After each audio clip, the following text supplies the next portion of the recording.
welcome to I Caught It on Audio. This is Water Cooler Chat Episode 10, Obi-Wan Kenobi, Part 4.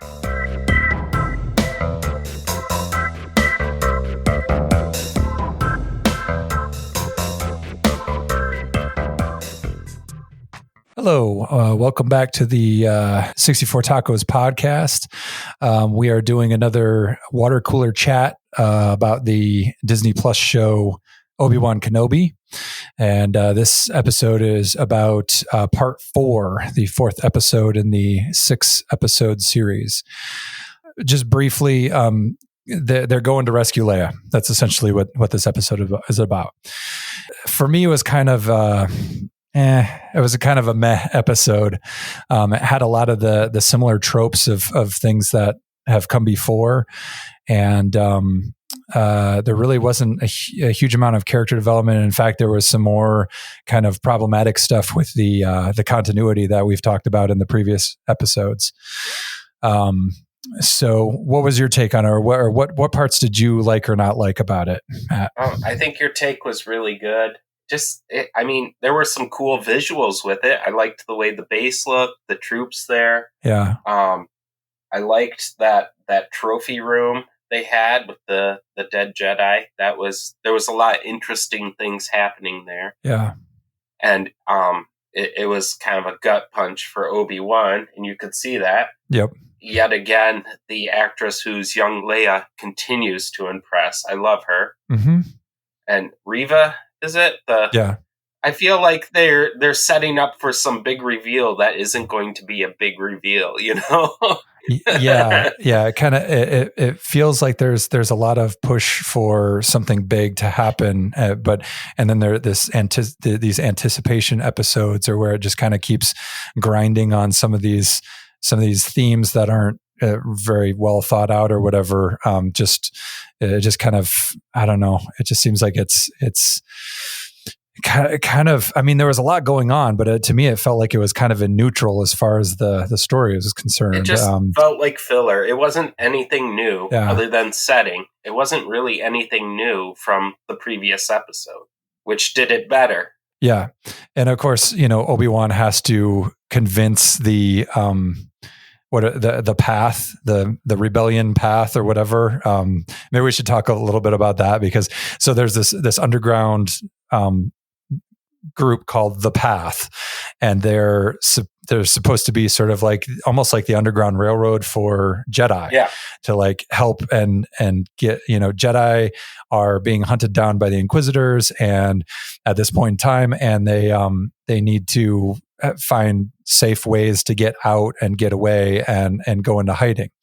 And the Path apparently gives that to them. And the way that I kind of took it was that it almost seems like the birth or the beginnings of the rebellion. And what are your thoughts on that? I don't think so. Okay. I think they're aligned with a lot of the ideals of the rebellion, and they would work with the rebellion. Yeah. But I don't think the rebellion's more of a guerrilla movement. Yeah. That turns into a military movement once they get big enough. Right. And this is more of we need to save as many people as we can thing. They're not as concerned with fighting. They're more concerned with saving lives. Yeah.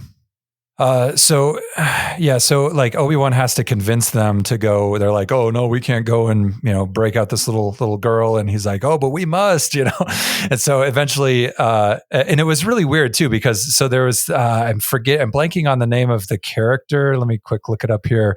It was played by, Ice Cube's son, I believe. Yeah. O'Shea Jackson Jr. plays Kalan Roken.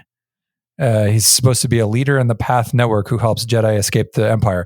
And at first, when they're talking, right at the beginning of the episode, he's like, no, we can't do this. This is too dangerous. And then Obi-Wan's like, well, but the Inquisitors are coming and they're killing everybody. And this girl, we need to break her out. It's the only way. And he convinces him because he reminds him that his, the Colin Roken character, that his wife was slaughtered by the Inquisitors because she had Jedi tendencies or whatever. Force sensitive. And so, and it was like, as soon as he remembered that, he's like, oh yeah, they killed my wife. Then He's like, yeah, okay, I'm going to help you now. It was just such a strange reversal and just an odd, it's things like that of convenience in storytelling that always kind of rub me the wrong way. Wow, it's poor writing, is what it is. Yeah. It's like they know where they have to go, but they don't really have good organic ways of getting the characters to go that way. We got to fill 5 minutes too. Right. Yep. So that he convinces them, and then they go to this really cool. Well, again, have we talked about? I'm trying to remember in our whether it was just you and I or in other bigger podcasts where we were talking about Star Wars stuff about how all the planets are always like almost always singularly, like there's a jungle planet or there's the desert planet or the ice planet yeah. So this one was a water planet, I guess. Yep. And it was what was it called? I don't remember the planet name, but it's in the Mustafar system, which is where Vader killed all the separatist leaders and then fought Obi-Wan. That's Mustafar. Okay. So yeah, there's this Inquisitor outpost, stronghold or whatever you call it, in the middle of this ocean, and it's really cool. And like it's they go in there and there's underground or underwater stuff, and that actually factors into it when there's like a part where the glass is about to be breached and Obi-Wan has to use his force that he's so rusty on he can barely hold the water back. So, do you think Obi-Wan's using the Force to disguise himself? I don't know, because he's not. I mean, he sticks out like a sore thumb there. He's wearing robes. He's not wearing a uniform. Everybody there is in some kind of uniform. Right. I think he's using the Force to kind of disguise himself. And that's why he was so concerned about that robot. Right. That droid. Like, that was the only thing he really seemed concerned about was this droid wandering a corridor. Yeah. Because the Force wouldn't do that for the droid. Right. That's an interesting thought. I didn't think about that, but I think you're right. Because he's just walking around and again, with the Jedi robes, it's like, dude, can you not use a different outfit at any time? Are there no other clothes that fit you? Come on, man.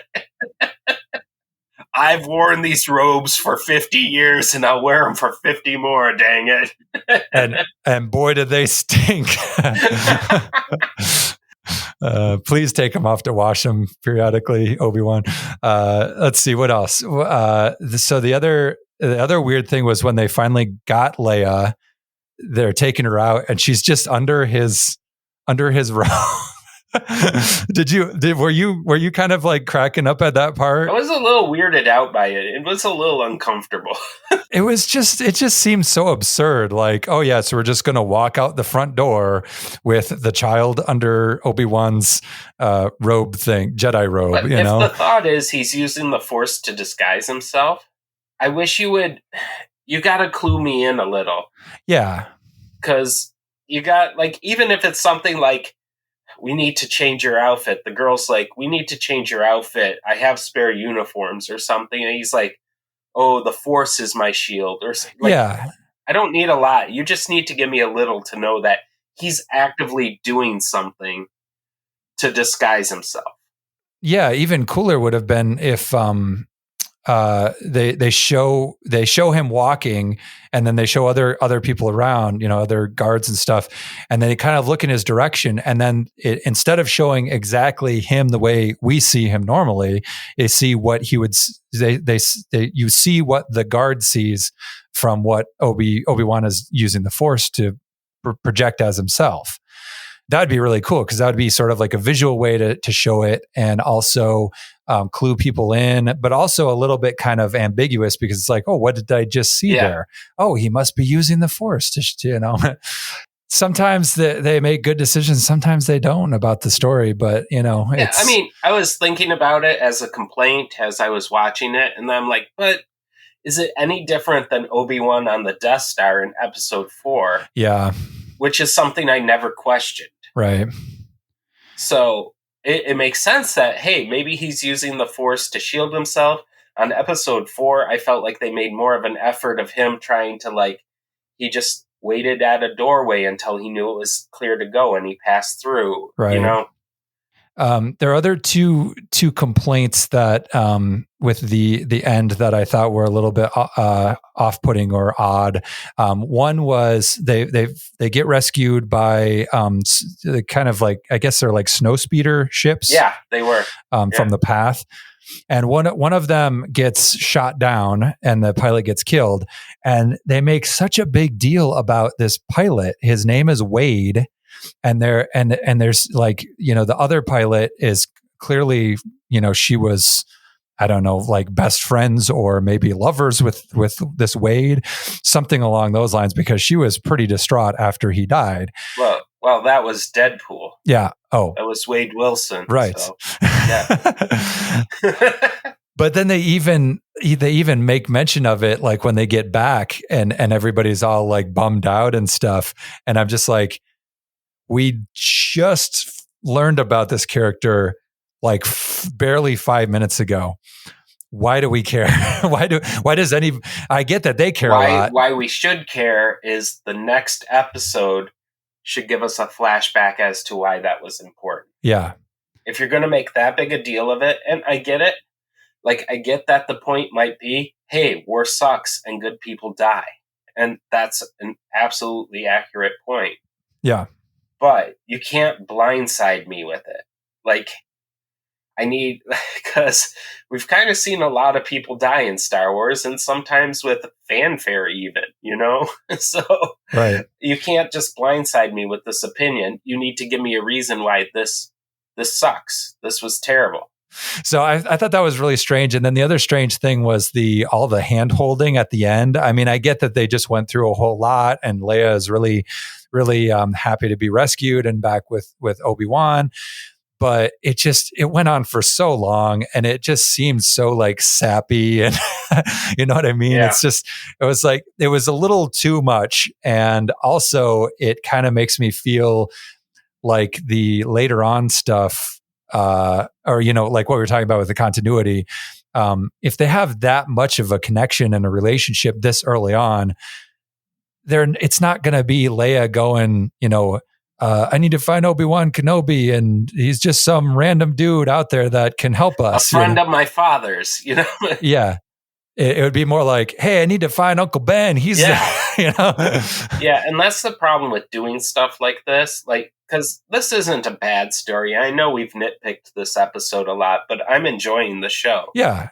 But you can do some damage to things that came after when you do something before, if you're not careful. Yeah. And there's such a problem with Star Wars, and everybody happens to be the same few characters. Mm-hmm. You're always bumping into the same few people. It's not that hard to make new characters who are cool. Yep. I did see a little blurb from one of the writers of this Obi-Wan show, and he said something to the effect of people that are confused or upset about the continuity, just wait until you get through the whole thing. So I don't know if that means that they're going to do some sort of like Men in Black, flashy thing. Yeah, we're going to wipe Princess Leia's memories. Yeah. So that it's all okay. That's not a solution for me. I mean, even on the droids, that makes me uncomfortable. Like, these are essentially sentient things, and you're like, well, for my convenience, it's just better if you don't remember. So I'm going to erase your memories. Right. I think that's going to be the way that it goes more than likely, just because of the fact that we saw very early on, I think it was like the first episode where Reva used her force powers to extract memories and extract information out of what was it, Haja's brain? Yeah, something like that. Anyway, I hope he comes back. He's awesome. Yeah. I have a feeling. Yeah, me too. And I'm looking at the synopsis from the next episode, and it looks his name is in there, so I think he does come back. But yeah, so I have a feeling if it's not her, it's definitely going to be Vader, and it's probably going to be some sort of mind wipe thing, or it could even be Obi-Wan for her protection, and his protection. Yep. But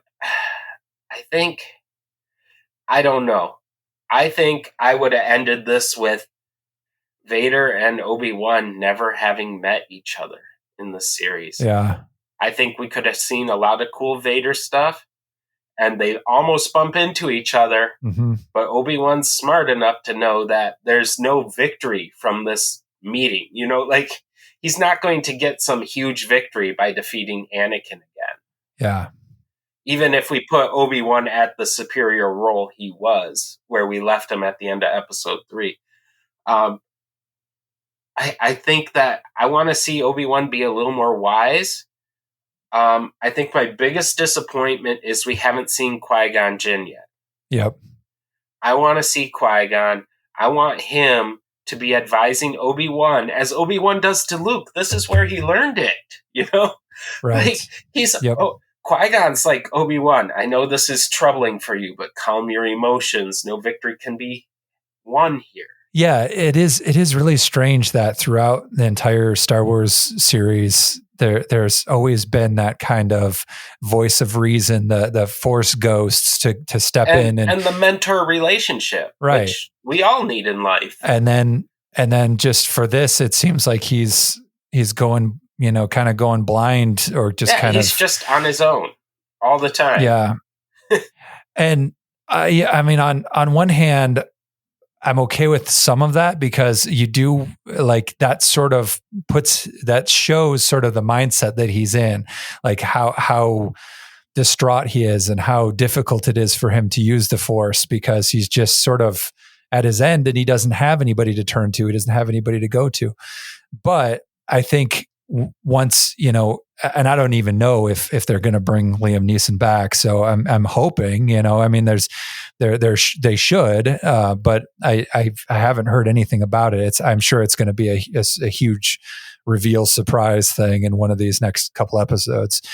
But yeah, like that, it's needed. It's needed to, have him remember what the plot is supposed to be. I like the idea, now that I'm thinking about it more. I really like the idea of he can't commune with Qui-Gon because he himself is so troubled. He's not at peace. Right.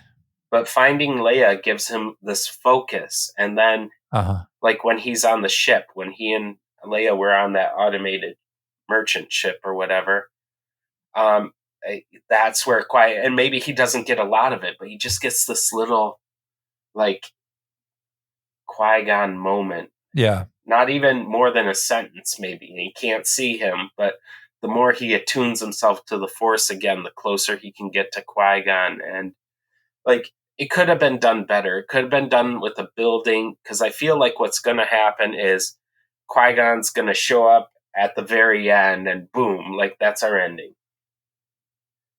And that's not satisfying to me. It's just going to be like a big climactic thing that it feels kind of hollow. Yeah. But I mean, Obi-Wan needs someone. He's, in exile. The boy he's out there to protect, his guardian, Uncle Owen, wants nothing to do with Obi-Wan or his crazy religion. Yeah. And with good reason.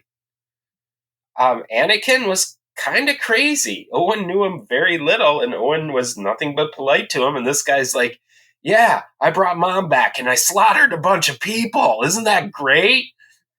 I mean, they deserved it, but yeah, it's still not something awesome. So we should probably wrap this up. I think we've covered this episode pretty well.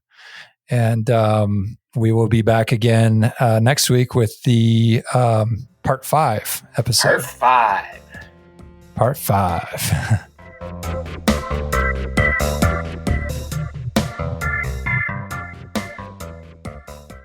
I caught it on audio.